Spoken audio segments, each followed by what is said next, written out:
All right, there's mutts. Now, if you have a dog, it's gonna go here. Then you're gonna get coffee, maybe a bagel, dog biscuits, all kinds of stuff, right? You wanna take your dog to Mutts, right? Big fan of the show. Right by the shopping center known as the Clear Fork. The shops at Clear Fork. And it's just begun. Today has just begun. Today is the first day of the rest of your life. And it's just begun. Our show has pretty much, well, it begins every day. Every day the show's launched is a new day. You never know what's gonna happen. You never know where you're gonna go with these YouTube shows. You never know. But anyway, she got her enchiladas, she got her food, she got pretty close. What I told them to do a replacement, so she got the replacement. Not everybody in life gets every single thing that they want, but they get sometimes close. Like me, I wanted to be a movie star. I'm a vlogger. I'm a YouTube vlogger. Let's face it, you know. But I still have a shot. I can always go to an audition. I can still go to an audition. This can be an audition. I could get a call from a filmmaker next year. Go, Cole, we've seen your show. It's crazy, but you got really good energy, and we want to use you. Here's the script. We're going to get started. WB's getting in touch with you. Frank Darabont heard of you. You know, we know you worked with Frank Darabont on The Majestic. We know you did that. Congratulations. Here's your role. And the next thing you know, you're walking down the red carpet. You know, and maybe I win an Oscar, and maybe at that time, maybe it's not exactly what I want. You know, because some people will go out there and they win an Oscar, and then they move on. They have to get that out of their system. And then maybe it is something that I want. And I go to acting classes and I do workshops, and I find out how to be a better actor. How am I going to be a better actor? You know, you got to get over your enemies. You got to find a way to get over those that are trying to stop you. That's how you become a better actor. You get over those that try to stop you, and then you move on, you pay attention to the role, and you do the best that you can. We might get some yogurt. All right, we got one at Pei Wei. We'll be there in just a few moments. It's right down the road at Clear Fork. This is where we are. The great studios would be great to work with. WB, 20th Century Fox, Touchstone. What are the great ones? I like was it A24? That's the one that has all the cool stuff. A24's got a big rep. They've done all the great stuff. It's like, oh, it's an A24 production, and everybody wants to watch it. There's certain studios that will always have a good rep.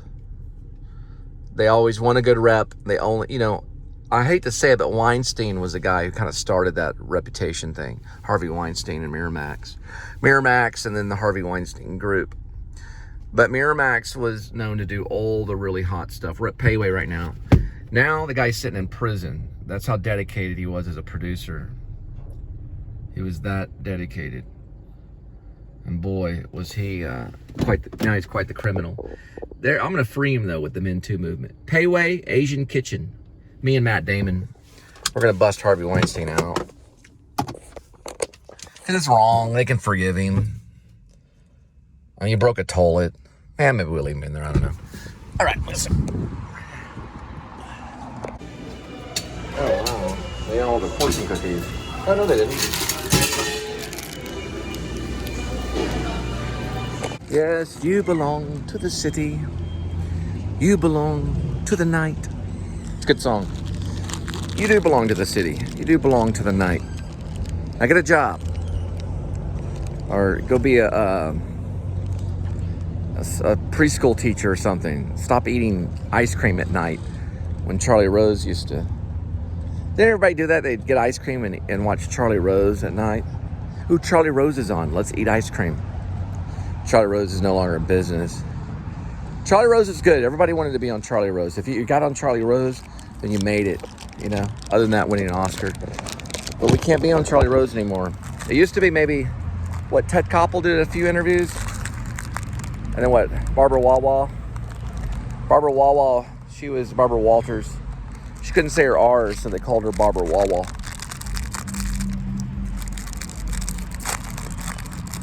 You belong to the city. You belong to the night.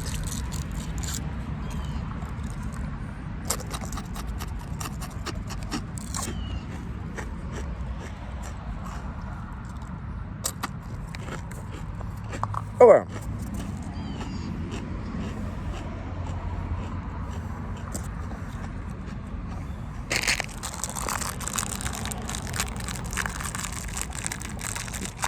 That message was cussing me out. Try it again.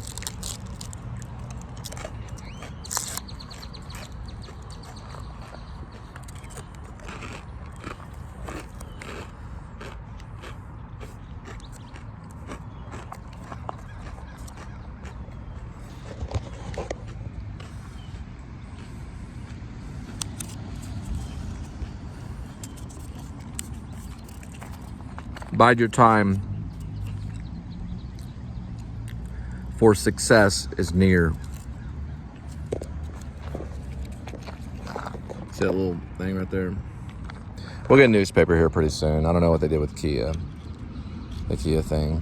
We'll find a newspaper. All right, here we go. Bide your time, for success is near. Here's the numbers. 3, 19, 25, 29, 34, and 47. Lucky numbers. I knew it was going to be October. This October.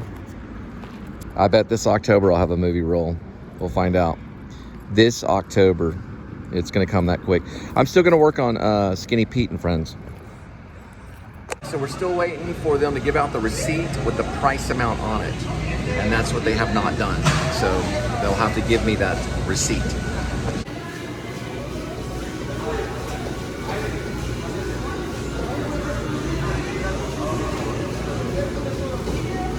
So she didn't give me the receipt, but I did get a price on it, because you can always just re-ring it up because they give you the amount.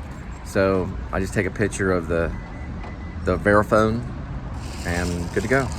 Verifone is a credit card reader. They also have the price on it. You just take a picture of that, and they can make that item, and then they can eat it.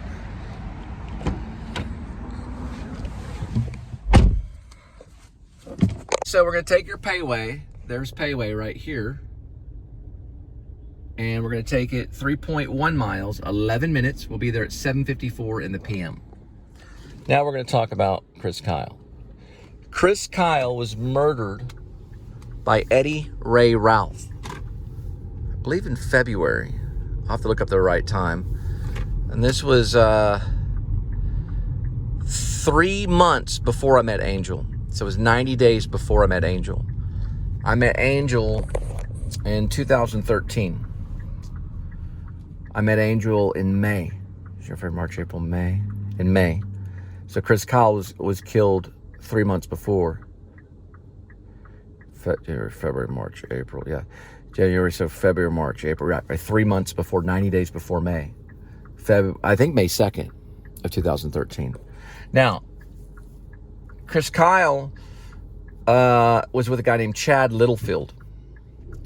Chad Littlefield, I think, was maybe like in his 30s. I think Chris Kyle was very close to his 40s. I'll have to look at the right age on it when he was born. He was around my age.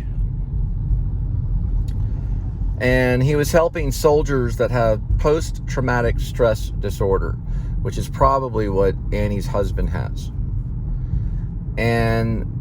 Or even what Annie may have. And post-traumatic stress disorder is when you're under a great amount of fear or stress for a great period of time. Anyone can have it. You can get it even out of boot camp. You can get it really in any circumstance, really. Post-traumatic stress disorder. It's a stress disorder. I was under a great amount of fear during September 11th of 2001. I was under a great amount of fear because we saw those buildings fall down and we knew that we were becoming victims, or if we didn't do something or get out of the city, and they blocked us in that city for about 2 or 3 days. We couldn't even use our ATM cards. Back then we had ATM cards. All the systems were down that day. But regardless. Chris Kyle was known to have it. He wrote about it. He wrote a bestseller, a New York Times bestseller called American Sniper. It's one of the books I own on digital. I don't own many books on digital, but it's one of the very few books that I own. I bought it when I knew Bradley Cooper got the role, and I began reading it before the movie came out, because Bradley Cooper is a peer of mine. And I read a lot of the book. It's very informational. Chris Kyle was very clear, and he was very informational. Okay, they taught him to be that way in the Navy. He was a Navy SEAL. I considered being a Navy SEAL. Foster Harrington, who died on the second tour of the United States Marine Corps, was a sergeant when he died. I always told him, grow up, not weed, and he would laugh. Now, Foster was killed in action, and Chris Kyle was killed trying to heal. He came back. I don't know how many tours he did, but he came back to America. He married, had children, and he started a company, or just being help. He started it's almost kind of similar to the Wounded Soldiers or the Wounded Warriors program. There was a Wounded Warriors program. I met some of the guys that were behind that when I was in Irving. And the Wounded Warriors program is out there to help soldiers that are wounded and to help soldiers that have post-traumatic stress disorder. And Chris Kyle was in that medium. He was in that kind of ballpark thing. He was helping soldiers that had post-traumatic stress disorder by taking them out to a shooting range and trying to get rid of their inhibition, to get rid of their fear, so that they would not fear anymore, and they would be able to function in society. Sometimes they use service dogs, sometimes they use service cats. They use all kinds of things to help people overcome their fear so they can succeed in society and become a functioning member of society. Teachers have gotten it because of mass shootings. Police officers have gotten it because of horrible things that have happened, like Aurora, like September 11th of 2001. Aurora was a horrible mass shooting that happened by Holmes, who went in dressed up like the Joker and killed all these people in a movie theater. And if it wasn't for the police officers that day, most everyone would have died. They put those guys in the back of police cruisers and took them right to the ER. The policemen became ambulance immediate because they were the first responders to a mass shooting, and they were able to put their bodies in police officers. I know that I'm anti-policing, but that day they became first responders, so they used their vehicle as a paramedic, and they got them to the ER as quickly as possible, because cops are slightly soldier, okay, but they thought like a paramedic, and they sometimes get post-traumatic stress disorder. Now, Ray, or Eddie Ray Routh, or Ruth, it's R-O-U-T-H, had severe post-traumatic stress disorder and was prescribed it was schizophrenia and some other problems. That day, he went with Chad Littlefield and Chris Kyle, and he was very quiet, and Chad Littlefield felt a little uncomfortable and sent Chris Kyle a message that was a little strange. It was a message saying, "This guy is straight up nuts, watch my six." That's a military slang meaning watch my back. Watch my six means watch my back. This guy's straight up nuts, kind of thing. That's what they said about Eddie Ray Routh, or Roth. Okay, and he was sitting in the back seat. He said that they didn't really talk to him, or that was in his head or whatever. But when he got to the shooting range in Chalk Mountain, that's what it's called, Chalk Mountain. It's in Texas. It's a shooting range. They got there, and he got out of the vehicle, and they got out of the vehicle. I think Chris Kyle was driving an F-150, reinforced tires and all this craziness. He had this huge vehicle, and they armed him, because that's what they do to help him. They armed him with a M1 911. So it was a M1 1911. It was like a 45. Okay, pretty powerful gun. I don't know how many they carry in the clip, but it was pretty powerful. They also armed him with something like a SIG. I think they call it a SIG for short. It's like another smaller handgun. There were two handguns that officers will use in the military, things like that. So that they armed him when they got to the range, because they were going to go to a shooting range and shoot down the shooting range at a target. They brought Eddie Ray Routh down the target, range, down where the target range was. They walked him down the range. And they were walking ahead, and Eddie Ray Ralph flipped out because he thought of demonic forces were getting him or whatever. He took out both officer-style, semi-automatic guns, and he shot Chris Kyle 6 times. 1 bullet went through his aorta in the back, and 1 bullet went into his neck, severing his spine, killing him almost instantly. He bled out and died on the firing range. Then Eddie Ray Ralph, I don't know, whatever he would have became, I don't know if he would have became a police officer, if he would have became a paramedic, or what he would have became in life, took out his SIG, which is a slang for a small little, it's basically slang for this small little semi-automatic pistol. And he fired 7 shots at rapid fire. Well, not all 7, but probably about 4 or 5 rapid fire into Chad Littlefield, pretty much disabling him to the ground. Then he walked over Chad Littlefield and placed the gun pretty much to his head and shot one at the crown of his head, killing him instantly.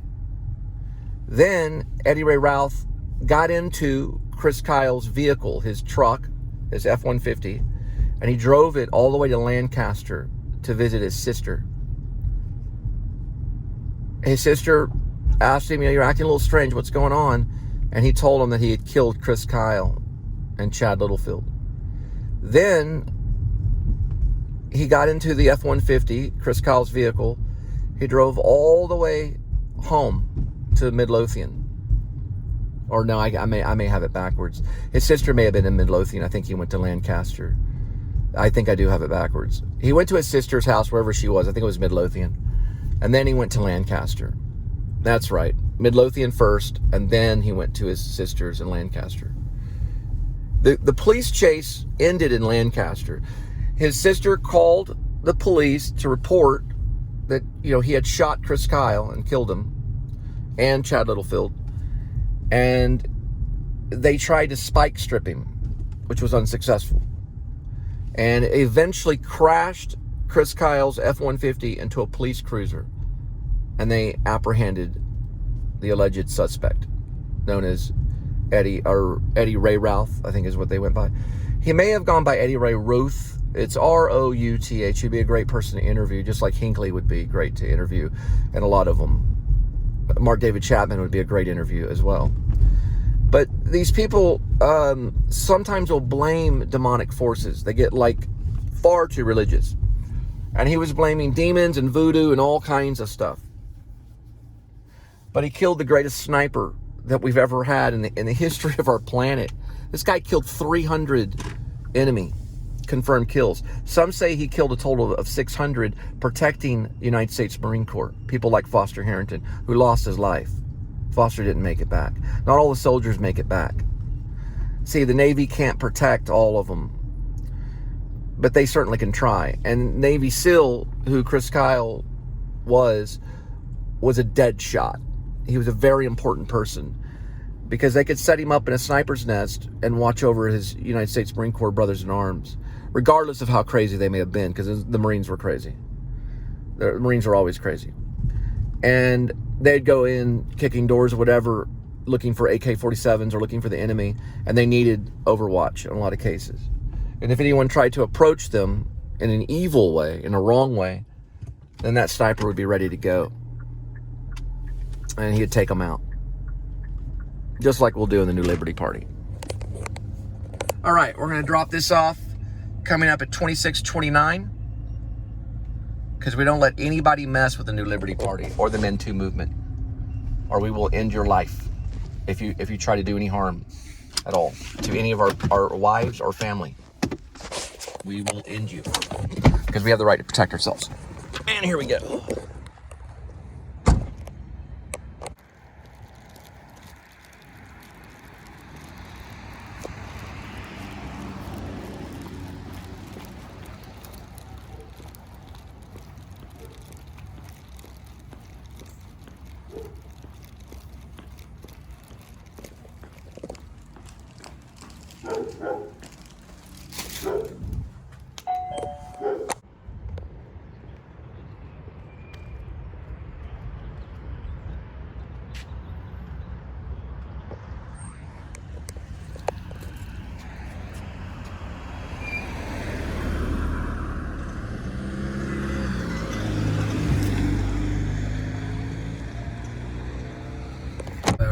That looks like possibly something. These fighter jets take off straight up in the air like that, and they leave this little cloud. Isn't that great? It's great. TCU right here, Texas Christian Academy. We're in that area. I like this hill right here.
Talk about Chris Kyle's confirmed kills.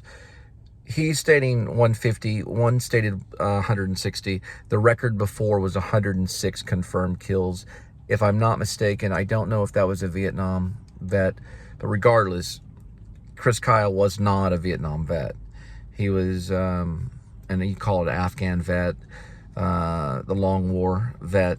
He was a vet of the time post September 11th of 2001. So he was a vet of that time period. I'll have to find out who had the record of 106 confirmed kills. But Chris Kyle is known to have 160. The rumors are 300, and then I've heard rumors of 600. That were 300 of them were unconfirmed. So we don't know, and he doesn't really state an exact number in his book, American Sniper, but he does mention 160. He says, well, just call me next week, and maybe it'll go up, you know. He didn't say that, but he basically kind of says that the number's unstable, and that the Pentagon has confirmed 160, and some have said 150, and then some say 300, and some say 600 kills. Only God would really know. And of course, the spotters that were with him. A lot of times Chris Kyle had a spotter with him. So he had someone there helping him make these kills. A spotter is usually one that has a powerful telescopic device that can see almost a mile away. And they can spot the enemy approaching. They're part of the Overwatch. They're important people. There's a lot of movies that show spotters in war films. Okay, there's a lot of them. They're usually right there next to them, or somewhere in the nest of the sniper's nest, and they're pointing out, you know, enemy approaching 300 yards west, you know, whatever, and he'll start looking through the, you know, the scope, and then he'll say enemy spotted, you know, and they'll get quiet, and then they launch out a message to whoever they're talking to get what's known as approval to get the snipe. And then once they get the approval and they get green lighted, then they snipe the enemy. That's how it works. So the spotter can see them, he communicates with the sniper communicates with base, or the spotter will communicate. They'll get the green light and kill. So 160 is what we're going to say, because that's what the Pentagon wants people to believe, but we don't know the exact amount.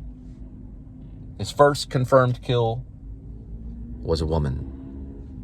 She was carrying a Russian-style hand grenade, approaching the United States Marine Corps. And now she's dead. Goodbye, Annie. I always say to an abortionist with a new Liberty Party and what's known as the Men Too. So we go Men Too movement. One more time. Men Too movement. We say this. In the Men Too movement, we say this. We don't believe a woman should have the right to perform an abortion or to have a doctor perform an abortion upon her. But if a woman goes out there and starves herself to death, then we do say it's not our body, it's your body. Does that make sense? So if you're a woman and you go out there and you perform an abortion, and then you decide to starve yourself to death, it's still your body. Does that make sense? It's your body to do with whatever you like. So if you want to pig out the rest of your life and be obese, it's your body. Then if you decide to starve yourself to death, then it's your body. Good night, good luck, Godspeed. All right, we're going to the Pacific Table. It's about 2 miles away. We'll be there in 7 minutes at 8:36 in the post meridium, as in meridium, as in yummy. We're going to pick up your sushi roll, and drop it off at your doorstep. We will protect our own. All right, we're coming up to the train here, passing under the haunted bridge. And we will protect our family, which we call our own. Just as we'll protect the Word of God and do as He wishes us to do. God has desires and wills just like people do, because God is a person just like we are. And He came to earth as a man. And He came to earth as a man to learn humanity. He knows about killing. He knows what the Roman soldiers do to people, even today. But God has returned, and He'll be wearing a white robe bathed in blood. He always used that term, bathed in blood. Once He washed us clean with the water, just as John the Baptist, now He'll wash them in blood. And when He does that, the white robe will be bathed in blood. Angela Johnston's going to prison. So is her husband, for being an abortionist. Because God has said His word, and the Johnstons are in prison. Their attack is over. We have won the war on that one. The battle is over. They're in prison for methamphetamine selling and for selling marijuana. They are sitting in prison right now. I just got the message. They are in prison because selling drugs was going too far. The abortion's not right either, but the drug use they got them on.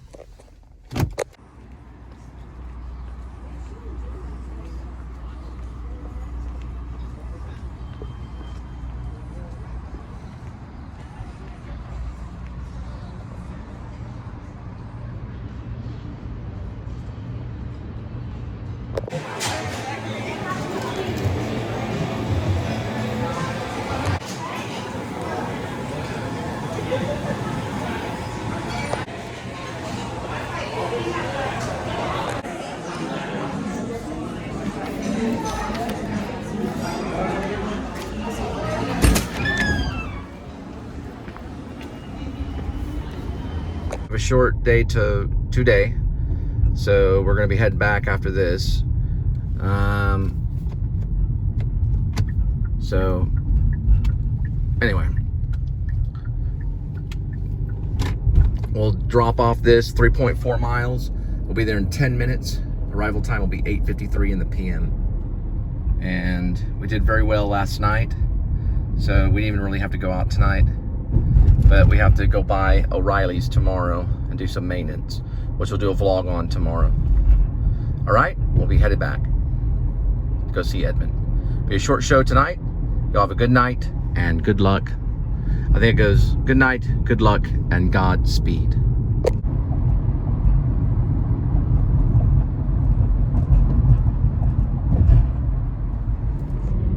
Some type of device up ahead. I don't know what it is. Some kind of advertising device.